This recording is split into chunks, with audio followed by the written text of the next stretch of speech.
Então, nós estudamos o Sistema Tributário Nacional, que era composto de 3 espécies: imposto, taxas e contribuições de melhoria.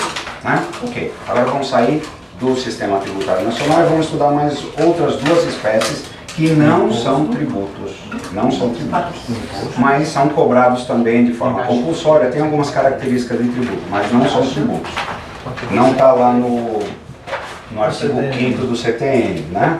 Que define o que é o Sistema Tributário Nacional. São as contribuições parafiscais e os empréstimos compulsórios. Essas 2 espécies são geridas por uma legislação federal. A contribuição parafiscal e a contribuição, o empréstimo compulsório, não pode ser editado por uma lei estadual ou municipal. É só a legislação federal mesmo. Bom, então, contribuições parafiscais. Como eu já disse na aula passada, a contribuição parafiscal não é aquele dinheiro que a gente separa para quando o fiscal chegar na empresa. É uma contribuição parafiscal. Para é um prefixo que significa à parte, paralelo. Tá? Então, é uma contribuição que anda à parte do Sistema Tributário Nacional. Por isso ela é parafiscal. Quais são essas contribuições parafiscais? Está aqui, ó. Englobam as contribuições sociais, aquelas de interesse no domínio econômico e aquelas de interesse das categorias profissionais. Então, as contribuições obrigatórias que se paga para o SESI, obrigatórias que se pagam para o SENAI, o PIS e o COFINS. Olha aí, todo mundo pensou que PIS e COFINS era imposto? Não é. PIS e COFINS é uma contribuição parafiscal. Por quê? Qual é o nome do... O que significa essa sigla PIS? Programa de Integração Social. Então é programa, não é imposto. E esse PIS aqui, ele foi instituído para custear a aposentadoria lá do funcionário público. Então, imaginem, é 0,65% do faturamento nacional de todas as empresas para custear, ajudar a custear a aposentadoria do funcionário público. É para isso mesmo. Eu quero desistir disso aqui, porque eu não me revoltar, vou começar a ficar revoltado isso aqui. E vai me Mas essa aqui é para fiscais mesmo. É parafiscal. É parafiscal, é uma contribuição social. É uma contribuição. Ah, e essa daí é parafiscal. Essa é parafiscal, né? Não, mas nem todo funcionário público é fiscal. OAB, CRC. Tá. COFINS também. COFINS também. Então, qual é a sigla COFINS? COFINS é contribuição também para financiamento da seguridade. Aqui era naquela época, lá em 67, 66, que a nossa Previdência Social estava arrebentada. Só naquela época ela estava arrebentada. Hoje não, hoje ela está perfeitamente recuperada, não tem problema nenhum. Então naquela época foi criado para custear contribuição para financiamento da seguridade. Tá? Hoje uma corruptela do COFINS é a CPMF, né? Que foi criada como contribuição para financiar lá a saúde, né? Mas foi inserida no Sistema Tributário Nacional. Então tá tudo errado aí. Ok, CREA, CRC e OAB também. Isso que saiu, né? É isso, saiu. Eles queriam reeditar a CPMF com o nome de IPMF, Imposto para não sei o que lá. Aqui, tá? Tá. Então, dúvidas sobre contribuições parafiscais? Por que a gente fala que é interesse no domínio econômico? É interessante de ver. É interesse no domínio econômico. O SESI, né? SESI e SENAI, ele influi em programas de treinamento das pessoas, ele promove programas de integração na indústria. Então é de interesse econômico. Né? As categorias profissionais são o CREA, o CRC. Você paga sobre a folha, né? Senai sobre a folha. Então, essa característica é de tributo, né? É a compulsoriedade. Ninguém pode deixar de falar, ninguém pode deixar de pagar o sistema S. Quem paga é a empresa, não tem essa nem desconto. Só quem está no Simples que não paga. Só quem está no Simples que não paga. Boa. Agora vamos para a segunda espécie, que é o empréstimo compulsório. Então, olha só, o empréstimo compulsório, ele é compulsório, ele tem a mesma característica do tributo, mas não é tributo. Ele é instituído privativamente pela União, quer dizer, só a União pode instituir. mediante lei complementar. Lei complementar para os casos de investimento público de caráter urgente e de relevante interesse nacional, ou para atender às despesas extraordinárias decorrentes de calamidade pública, guerra externa ou a iminência da guerra. Se alguém declara guerra contra o Brasil, o governo federal pode instituir um empréstimo compulsório. Alguém se lembra de algum empréstimo compulsório instituído no país? Foi a questão do Collor lá que... Isso mesmo. Da gasolina, né? Empréstimo compulsório sobre a gasolina, né? Mas foi devolvido esse dinheiro.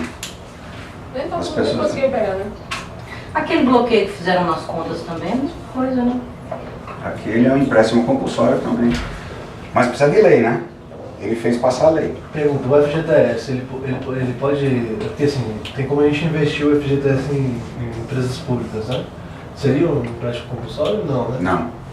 Ok, então vamos falar da legislação tributária. Antes de falarmos dos impostos, quer dizer, esse é o nosso, essa é a nossa, o nosso grande intuito, né? Falar sobre impostos, né? Mas antes de falar sobre eles, a gente vai falar sobre alguns aspectos da legislação. A expressão, esses artigos aqui são os artigos do CTN, tá? Então o artigo 96 lá do CTN. A expressão legislação tributária compreende leis, tratados e convenções internacionais, decretos e as normas complementares que versem no todo ou em parte sobre tributos e as relações jurídicas a ele pertinentes. Ok, vamos entender isso aqui. Poxa, tratado e convenção internacional também é absorvida pela legislação nacional? Mercosul, né? É absorvido sim, né? Então, o Brasil faz parte aí de um monte de organismos internacionais e os países resolvem ali, por exemplo, deixar de se bitributar. Então, uma renda que já foi tributada no país de origem não pode ser tributada aqui no país. Se os países acordarem, então é feito um tratado internacional. Esse tratado não é ele que comanda a instituição da norma aqui no Brasil. Ele precisa ser transformado em lei para ser assimilado na legislação nacional. Tá? Então não é o tratado internacional direto, mas ele tem obrigação de ser transformado em lei complementar ou em lei ordinária. Né? Então, tratado nacional e tratado internacional sim, e convenção também. Decretos e as normas complementares. Ok, vamos ver aqui hierarquia das leis. Olha só, tem uma pirâmide, né? Acima de todas as leis nós temos a Constituição. Nenhuma lei pode contradizer o que a Constituição fala, nenhuma lei. Mas a gente está cansado de ver isso. A gente está cansado de ver leis infraconstitucionais batendo de frente com a Constituição, né? Então a gente diz que a lei é inconstitucional e recorre ao STF, que é o guardião da nossa Constituição.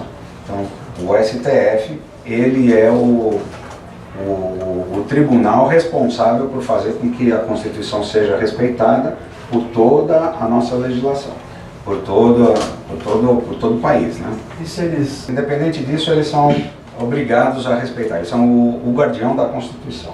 Abaixo disso nós temos, abaixo da Constituição a gente tem a emenda constitucional. Ela é uma emenda à Constituição, ela se torna uma norma constitucional. Então, o Constituinte lá em 1988, que é a data da nossa Constituição, ele montou toda a Constituição, são os 200 e tantos artigos, 240 artigos.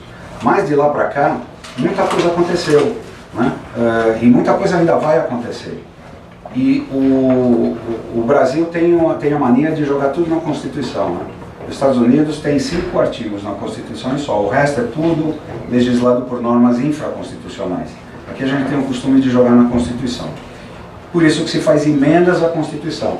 A Constituinte não pode se reunir cada vez que tem um caso que precisa ser transformado em constitucional, né? Lá em 1988 se reuniu a Assembleia Constituinte, não sei se vocês se lembram, para promulgar a nossa Constituição de 88. De 88. Então, é uma Assembleia Constituinte, né? O povo elegeu os constituintes que iriam escrever a Constituição que é vigente hoje.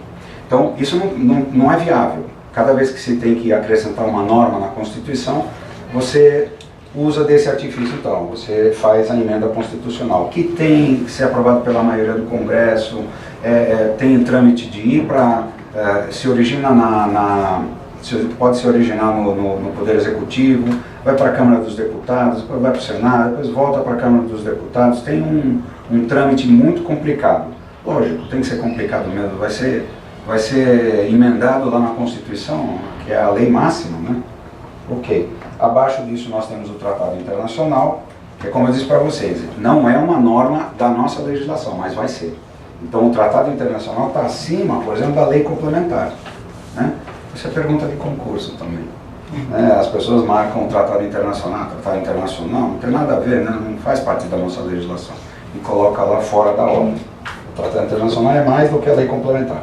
A lei complementar, ela é em hierarquia superior à lei ordinária, mas é a lei ordinária que legisla os impostos. Então a lei complementar só dá permissão para que a lei ordinária detalhe o imposto, né? Então o imposto, na verdade, ele é definido, ele entra no nosso mundo jurídico pela lei ordinária, mas se ele tiver já previsto na lei complementar e na Constituição, ok? E por fim a lei delegada. Essa lei delegada aqui é um resquício da ditadura, porque a lei delegada ela é de iniciativa do presidente e ela vai para o Congresso já com carta marcada para o Senado e para a Câmara dos Deputados. Então é como se o poder legislativo delegasse o poder a ele dado pela Constituição para o presidente. Então o presidente promulga a lei, aliás, ele não promulga, ele edita a lei e só manda para o Congresso aprovar. Então está lá no artigo 68 da Constituição, depois se vocês quiserem dar uma olhadinha, mas isso é... Mas o Congresso pode não aprovar, né? Mas se é ele que delegou o poder para o presidente de editar a lei, né? O presidente ele tem que pedir a permissão para o Congresso. Posso editar essa lei aqui? Posso? Aí o Congresso fala, pode. Por isso que é delegado. Delegaram a competência do Poder Legislativo para o Poder Executivo. Tá? Mas também é só o presidente. Não é governador e não é prefeito. Né? Se isso serve de consulta. Hierarquia das leis, nós temos aqui a emenda constitucional, olha aqui está dizendo qual é a regra para aprovar uma emenda constitucional. Modificação na Constituição, aprovada por 3/5 das 2 casas do Congresso. Então, realmente é maioria. Não é absoluta, mas é maioria. Tratado internacional, assimilação na legislação nacional de um tratado internacional da qual o Brasil é signatário. Lei complementar, chamada de lei complementar, a Constituição. Então, tem a Constituição e a lei complementar, ela detalha um pouquinho mais o que está escrito lá na Constituição. A gente viu aí nos artigos 145, a partir do 145 na Constituição, os impostos que são possíveis de ser criados. Tá? Então, todos os impostos possíveis de serem criados está aí na Constituição. Não adianta você trazer de outro, ter uma ideia diferente do que está na Constituição. Né? Se bem que a CPMF, que a gente falou agora, não está prevista na Constituição e foi aprovada. Né?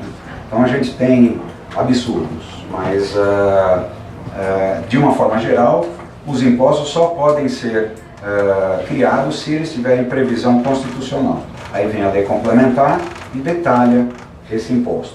O imposto hoje está muito em voga, o imposto sobre as grandes fortunas, né?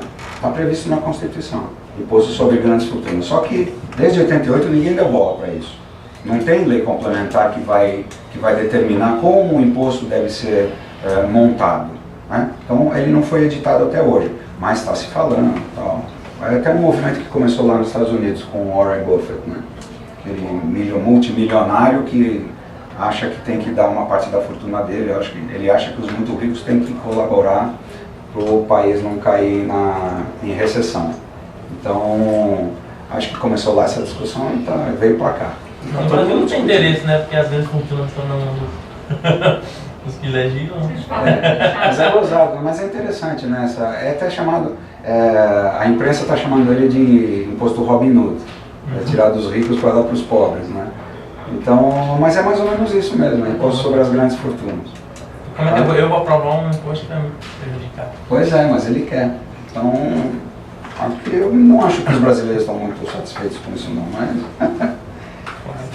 a lei complementar requer maioria absoluta nas duas casas do Congresso, então é difícil de aprovar uma lei complementar também. A lei ordinária, olha só, usada para organizar o Poder Judiciário, o Ministério Público, nacionalidade, cidadania, direitos individuais, orçamento, Código Civil, Penal, Tributário, que interessa para a gente, né, e respectivos processos e outros. Então, olha só, a lei ordinária é aquela que vem para carregar mesmo o piano, né? O que chama esse organizar? Para determinar... Organizar o Poder Judiciário. Então, está na lei, tá? Está na lei a forma como o Poder Judiciário tem que ser organizado. Então, a lei diz, os tribunais são compostos de... Então, tem o Tribunal Superior, o STF, tem o Superior Tribunal Federal, tem o STJ, Superior Tribunal de Justiça, logo abaixo, depois tem os tribunais estaduais, depois tem os tribunais de primeira instância. Então, isso precisa estar na lei. Então, essa é a forma como o Poder Judiciário, por exemplo, se organiza. Aí ele diz aqui também, ó, Ministério Público. Então, ele diz que tem que ter como é que chama? Aquele órgão máximo da Procuradoria. Então, tem a Procuradoria Geral da União. Abaixo tem os Ministérios Públicos Estaduais. Então, isso também tem que estar escrito na lei, né? E por aí vai. Todos os órgãos, o Poder Executivo, por exemplo, como é que ele tem que ser organizado? Presidente, governadores, prefeitos, né? E agora, o que não é lei? Olha só, isso é importante. Medida provisória não é lei. Então, A CPMF é medida provisória. não, CPMF era contribuição, era aprovado. Porque ela ficou 3 meses, né, como provisória. Isso, é aí que... Teve uma lei complementar. eu tava começando a explicar para vocês lá na emenda constitucional o que era a medida provisória. Tá? A medida provisória que tem prazo de validade. É 3 meses para ser aprovada. Tá? Então, como é que é esse conceito aqui de medida provisória? O governo diz assim, olha gente, não dá para esperar o Congresso aprovar a lei, não dá para esperar as discussões, ir para as comissões de estudo, não dá. Eu tenho que, senão vai ficar ingovernável. Todo presidente gosta de falar isso, né? O país fica ingovernável se vocês não me aprovarem uma medida provisória, que é uma carta branca para que ele já use essa norma aqui para colocar colocar norma em andamento. Tá? Então, sem ter a lei, então, o governo já pode aplicar a norma, né? Isso se chama medida provisória. É terrível, né? É terrível, porque a medida provisória não é aprovada em 90 dias, ela se prorroga, né? 90 dias, o Congresso vai lá e dá uma prorrogação de emergência, mais 90, depois mais 90, então a medida provisória leva um ano e meio para ser aprovada, que é o prazo que levaria para aprovar uma legislação normal, uma lei normal. Então, medida provisória é, na minha opinião, uma aberração do nosso sistema judiciário, mas está aí. Mas não é lei, tá? Não é lei. Então, não pode se instituir, a princípio, não se pode instituir tributo por meio de medida provisória, né? Decreto legislativo. O decreto também não é lei. Então, não se pode instituir tributo, nós vamos ver aqui, né? Princípio da reserva legal, daqui a pouquinho. O decreto não pode instituir imposto. A resolução são aquelas resoluções da Receita Federal, né? Vai lá o delegado da Receita lá e resolve que daqui para frente todo contribuinte da nossa jurisdição tem que fazer isso, isso e isso. Tá? Então é uma resolução. Decreto. O decreto, qual a diferença entre decreto legislativo e decreto? Depois eu vejo essa diferença, não me ocorre agora. Decreto-lei. Decreto-lei também é uma coisa bastante antiga, né? E se assemelha à medida provisória, só que ele tinha força de lei. A medida provisória não tem força de lei. Na época que o decreto-lei foi criado, ele tinha força de lei, né? Então, tem lei no nome, mas... Não, decreto-lei tem lei no nome, é lei. Então o presidente ia lá e decretava, acabou, vira lei. E portaria? Portaria é chamada de portaria porque antigamente os chefes de departamento penduravam uma ordem assim na porta, né, atrás da porta, para os funcionários, né, ficarem cientes. Então por isso se chama portaria. também não é lei, também não tem poder de instituir tributo. Então vamos ver agora o princípio da reserva legal. Está lá no artigo 97. Somente a lei pode estabelecer. Hã? Isso precisa de um pouco. Tira o óculos, isso é míope, né? Então eu leio aqui. Tem Pronto. astigmatismo também. Somente a lei pode estabelecer a instituição de tributos ou a sua extinção. Então eu sou um governador, aí eu edito um decreto e digo, olha, esse imposto aqui para o setor de atacadistas está extinto por decreto. Ele fez algo possível? Não. Ele pode extinguir? Não. Não, Porque não é lei. não é lei. Então, Vamos entender o que é esse princípio da reserva legal. O princípio da reserva legal é um princípio que está lá na Constituição, se não me engano, no artigo 5º. Ele diz assim, ninguém é obrigado a fazer ou deixar de fazer, senão em virtude da lei. Então, lei. Só se tiver na lei eu sou obrigado a cumprir lá com os ditames. Tá? Então, esse é o princípio da reserva legal. É uma herança do direito tributário que está lá na Constituição. Então, somente a lei pode estabelecer a instituição de tributos ou a sua extinção, majoração de tributos ou a sua redução, ressalvado o disposto nos artigos, esse daqui, 21, 26, 39, 57 e 65, a gente vai ver daqui a pouquinho o que é. Olha, só a lei pode aumentar tributo ou diminuir tributo. Sobre eletrodoméstico. Isso, mas é que o IPI, você já puxou o assunto mais lá para frente, mas olha, os impostos do comércio exterior, o imposto de importação e de exportação, e os impostos que incidem sobre o domínio econômico, que é o IPI é um deles, IPI e OF, são 4 impostos, né?